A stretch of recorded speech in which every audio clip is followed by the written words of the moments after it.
ఐతంపూడి వద్ద కాలువలోకి దూసుకెళ్లిన కారు, నలుగురు గల్లంతు, కొనసాగుతున్న రెస్క్యూ.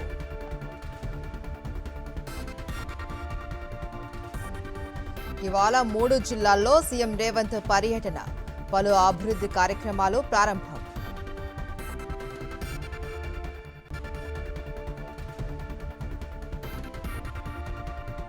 వాయవ్య బంగాళాఖాతంలో ఉపరితల ఆవర్తనం, తెలుగు రాష్ట్రాలలో తేలికపాటి వర్షాలు పడే ఛాన్స్.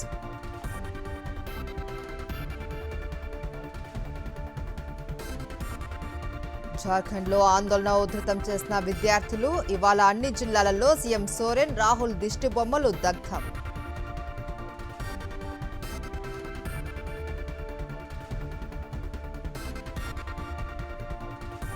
ట్రంప్పై ఇరాన్ సెటైర్లు, నీ భద్రత చూసుకో అంటూ అమెరికా అధ్యక్షుడికి కౌంటర్.